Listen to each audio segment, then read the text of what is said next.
Welcome to Beyond the Press Release, a production of Gorecom, when we take the time to speak with small cap executives about what's happening at their companies.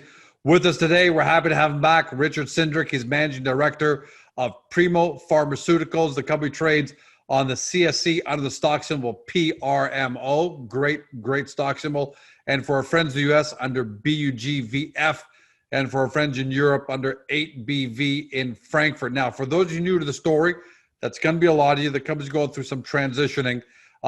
Primo is dedicated to the funding of rapid growth in production, processing, retail, and branding of cannabis and non-cannabis natural health products. That non-cannabis natural health gives the company some great flexibility to do what it's got to do. It's already invested in several brands, pursuing partnerships with retailers, distribution companies throughout North America, and they're in the process right now of building their corporate roadmap. So here to talk about that is Richard. Hey, Richard, welcome back. Hey, thanks for having me, George. Hey, so look, you've gone through some transitioning, smart transition, because with COVID hitting, people had to make pivots. We've seen, otherwise bulletproof, untouchable companies get hit by COVID in their business plan. So take us through the transition that you've been going through as a company and where it's at right now. Yeah, like prior to, October 29th, before we changed our name to Nutraceuticals, we were heavily in the growing of marijuana as well as hemp in the U.S. We felt that since CBD and CBN were basically the end products of those productions, the best way to do it to capitalize on the market was to get into the natural health and wellness market, what CBD is now considered a part of. So getting into the CBD and offering non-CBD products was the pivot for us in changing our name from Bougainville to Primo Nutraceuticals. So it encapsulated a broader spectrum of products and options for our brand. So basically how this came about was with the acquisition of Thrive. When we went in and are looking to basically spin Thrive out, it was because they had a CBD line. They were already in some natural health product companies already, and it was just a natural fit for us. And then following that was the investment in Beauty Kitchen. Beauty Kitchen also is in the midst of getting spun out, probably most likely hopefully before the end of the year, but maybe early January it should be trading on the CSC. And they Hey, Richard, if you spin that out, what kind of dividend or dividend in kind could current Primo investors expect? It's going to be most likely a 1-for-1 since we did the rollback. Prior to the rollback, it would have been, I think, 10-to-1, but it'll be either 2 or 1-for-1. But Beauty Kitchen, great. A great dividend for everybody, right? You own a share of Primo right now, you get another share. Exactly. And Beauty Kitchen has turned out like they're an already existing private company. What they wanted to do was enter the Canadian market by offering their existing line and just simply adding a CBD component to it. Well, tell us about Beauty Kitchen. Tell us about Beauty Kitchen a little bit, because a lot of people are just kind of getting reacquainted now with you. Yeah, Beauty Kitchen is based out of California. It was brought together by a lady named Mariana. She was basically running a do-it-yourself series of recipes made from common household items that you could find in your kitchen. And it basically blew up. She started this a few years back and has a following over, millions of users. So she'll basically now introduce Mariana by providing handmade beauty care and personal cosmetic products, but with a CBD component if people are looking for that. And our participation is basically holding their hand and getting them trading on the CSC and retaining a small percentage of the company for that. And our shareholders would benefit. For the more stock you have in Primo, the more shares you get of the Beauty Kitchen. Yeah, that's exciting. I got to tell you, it's great because to see of the Beauty Kitchen. It was, and then out of the blue, here comes COVID, and talk about rocking the business world. What do you do now? So because of the Beauty Kitchen relationship, they already had a line of hand sanitizers, and we felt that it was appropriate and timing wise to introduce our own line. So we private labeled a Primo hand sanitizer. It includes lemon scented, and it's got aloe vera included in it. So it's definitely a premium product. We had 1,000 of them delivered, and we're using them currently as promotional items to pick up larger orders. So that came with the fact that we're going to have to deal with Health Canada and get an NPN number, which is a natural health product number. So we did receive that. That was in May of 2020. So that gives us basically 8 SKUs. We can introduce another 7 different lines of products to the industry. So, you know, we're basically now have had to pivot, and because we're a natural health company, it was natural it was convenient to just say, hey, let's get into the PPE market and see if we can capitalize on some of the transactions that are going on in that space. So that led us to rolling the stock back, unfortunately, to 15-1, just so we can get a realistic financing in the future for purchasing products. So, you know, here we are in August, and we're in the PPE space. Significant development was retaining Dan Duquette as a consultant. When Dan Duquette reached out to us once he saw that we were in the space through, you know, mutual friends of his and the company, and said, hey, I'd like to work with you on your hand sanitizer as well as other PPE products. So he got into the PPE space after serving many years as an executive for the Montreal Expos, Boston Red Sox, Milwaukee Brewers, and vice president for the Baltimore Orioles. I remember that name, actually.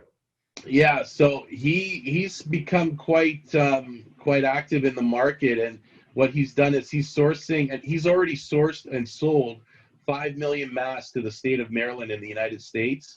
So that could easily. How do you do that, Richard? What's different about his mask? Because, you know, I want to make sure I play devil's advocate here, so when people are at home or watching this, you know, they're really understanding the strength behind your team.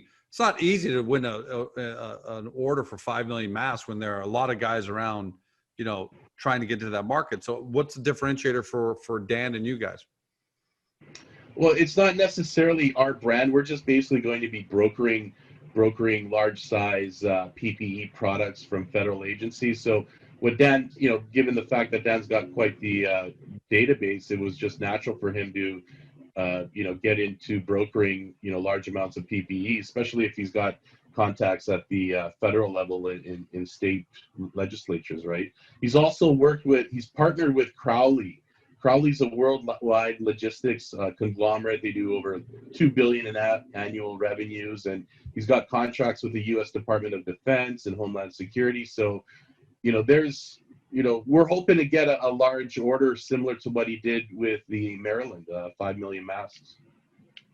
And what does the market look like for masks? I mean, there was a time when we thought maybe COVID was under control and that PPE was going to calm down, but now it looks like I think, George, I really think up. this is the norm. I think this is going to be the norm. I don't see COVID going away right away. I know that it's tapered down, thank God, and I believe it will go away. But there's a new industry that's popped up here because masks are disposable. People are, whether it's this pandemic or the next one, they're going to be a lot more cautious. So this industry is here to stay. And with the medical compliance, it's now overload. So before, when you could wear one gown all day, you have to, you know, every time you see a different patient, you got to put on a new gown. So This allows us being in the PPE market. Now, what happened was Dan Duquette wanted to enter the Canadian market and recommended that we get our MDEL license from Health Canada. And what is that? Just for it's a medical device establishment license. Explain why that was important, Richard. Well, before we were just able to sell the hand sanitizer as a natural health product, but getting into, you know, the PPE space says, you know, we can't be limited to just hand sanitizer. We got to be able to provide gowns, testing kits when they come about, gloves, surgical masks. So that's basically what we're allowed to import, are those types of, masks, gloves, anything to do with the PPE market and COVID precautions. All right. So looking ahead, you know, look, 2020 has been a tough ride for some companies, you know, a lot of companies. What does the company look like as of January 1st? You know, you're going through the transition. You received your natural product number. You're going to be spinning up Beauty Kitchen, and you've just been issued your medical device establishment license. So you're still in that, you know, transition, but you're obviously moving forward. What does the company look like on January 1st? what's the path? Because you guys have been talking about building that corporate roadmap. Yeah, the umbrella again is we're a nutraceutical company, which encompasses CBD products and any type of natural health products, including, mushrooms as well. There's a lot of talk about doing some research and product development in the mushroom space. So that's something we'll be exploring and announcing some releases in the near future about that. But right in the short term, I would say that given the fact that we're a natural health company, we'll stay in this PPE space as one division of our company. Very easy to do since we've got products coming from Mariana. We can private label that. Right. We're going to be exploring new products with a mushroom flavor to it through Thrive Nutrition. Richard, thanks for joining us today, buddy. Because look, you've had your hands full, you and the team over at Primo. So you've actually done some amazing things. Everything we just talked about, so I won't recap them, but looking really forward to you guys finishing this off, exactly you want everything positioned and show everyone that you guys were able to pivot and reposition the company really, really well. And it sounds like from what you've been telling me here, we're going to be on a few more times for the end of the year. That's for sure. Oh, for sure. I look forward to it, George. It was definitely challenging times, but given that we were a small company, we could pivot and move to where there's market demand. Because if we stayed as a marijuana company, we'd probably be in a receivership right now. Yep, you got it. Smart, man. Smart. Sometimes people hold on to something that they shouldn't be hold on to, and they drown. Whereas you guys let go, pivoted smartly, and look, definitely some pain that goes with that. But it's a lesser of two evils than it just hanging on to an old broken business model at the end of the day. So, congratulations to you guys. Thanks for being on. Going to watch you guys really closely, and I suggest everyone at home who's watching, listening, watch Primo really closely. PRMO, great stock symbol, and for our friends in the US, BUGVF. But really watch the company.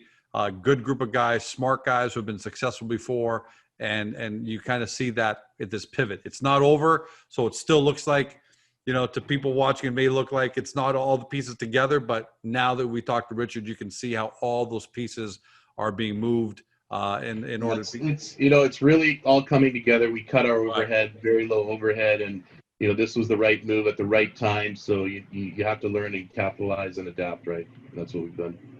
You heard it from Richard. You watch Richard, do due diligence. Thanks for joining us. See you next time.